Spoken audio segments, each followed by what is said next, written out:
So good evening, everyone. Today I'm going to be talking about imposter syndrome.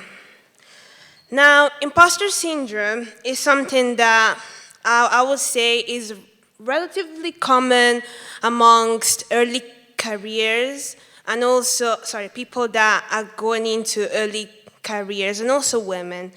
And what even is imposter syndrome? Well, imposter syndrome is the feeling that you don't belong or aren't capable at work or in education. And why is it important to overcome imposter syndrome? And why am I even having this talk? Well, as a student and as someone that is looking to work in the workplace, and also that is the same for you as well, not overcoming it can lead to limited career growth and a lack of, you may not do good decisions that may lead you to the career that you're hoping to get into.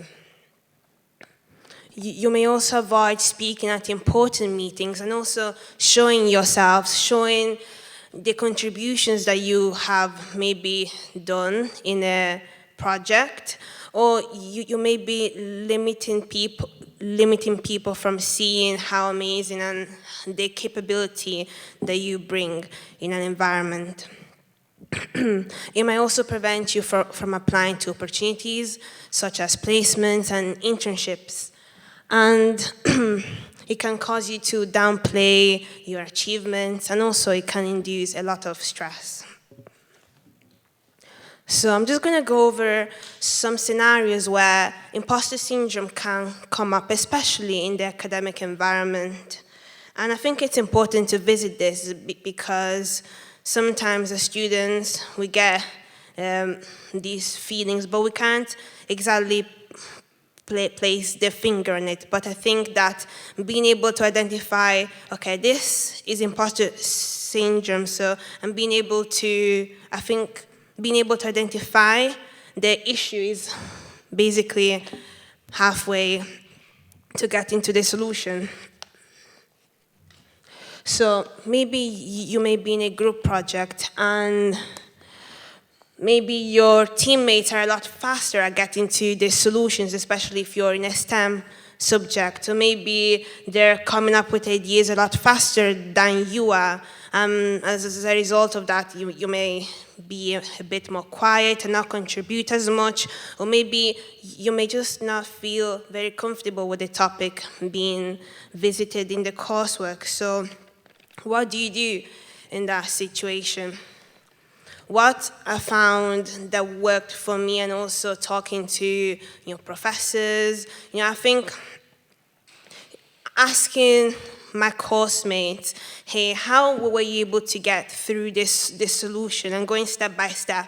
And it allows you to also engage better with the coursework, because at the end of the day, the aim of the coursework is for you to learn, and professors are well aware that not everyone may be, might be comfortable with the subject or know everything, and that is the purpose of it. And you're put into groups so as to communicate and come up with ideas. So there's nothing wrong with you maybe not knowing as much. And also I found that taking up the role to also write down what's happening and all the calculations, if you're in a STEM subject, and writing down what everyone has written, especially on the Word to be submitted, I think it helps you consolidate what's happening as well. Now, another scenario might be maybe your team members are not talking to you, you're asking questions in a group chat, they're not really replying. And talking to people, I find that you taking the initiative and having a go at the coursework problem, and also showing to the team in the group chat, this is what I did.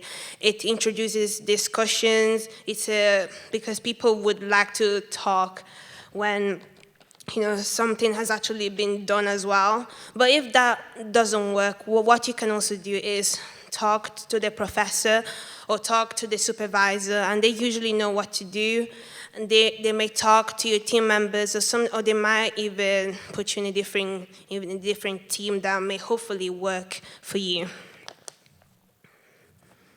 Another environment where imposter syndrome might come up is maybe when you're meant to meet with your professor or your supervisor.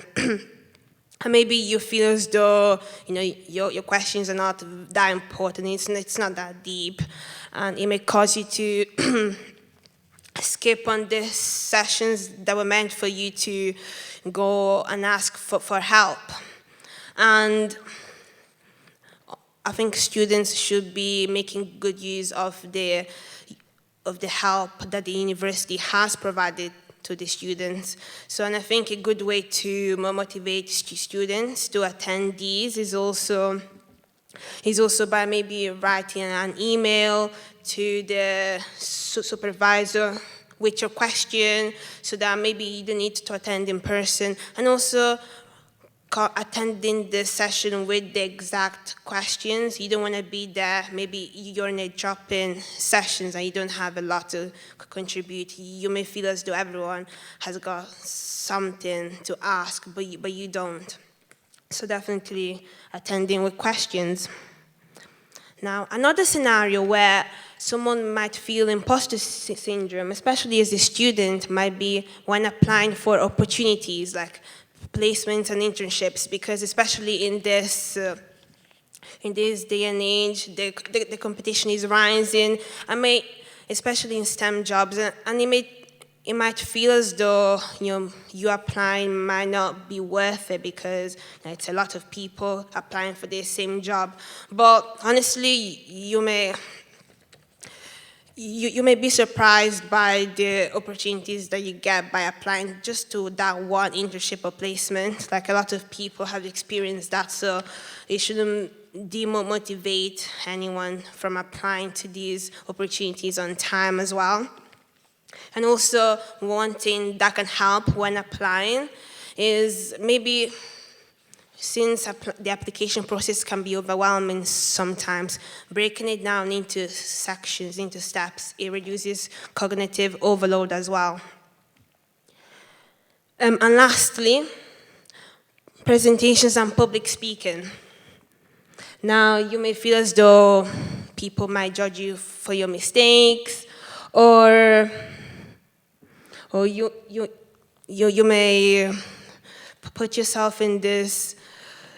You may tell yourself, well, I need to act out of my comfort zone. I don't need to be myself. But remembering that everyone is a human being, and also you be engaging with the audience, and you being yourself is honestly what a lot of people also want to see, because a lot of people can also tell when you're acting as someone that you're not. So being comfortable with yourself and who you are is also very helpful. And just to summarize the solutions to how a student might tackle imposter syndrome. So there's making sure to have a good support network. I think today is a good example of what building a network is. Attending these sessions and talking to people, it allows you to make friends, and just people that you can talk to, because at the end of the day, we're all students and we all go through similar struggles. Also, I think that keeping an evidence list of all your achievements is also a good way to keep motivated.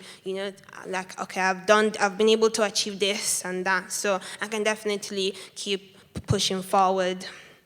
And also, asking for clarification early in a lecture or in a tutorial is very helpful.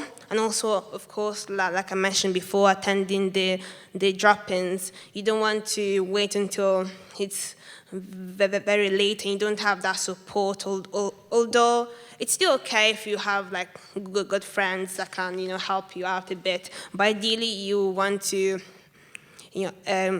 get that clarification as fast as you can, whether it's a question from your course or just in general. Makes it a lot easier. And the last thing would be reframe fear as a way to grow, because we all know this saying that what doesn't kill you makes you stronger. So, and that's really true. And yes. So remember, you're not an imposter.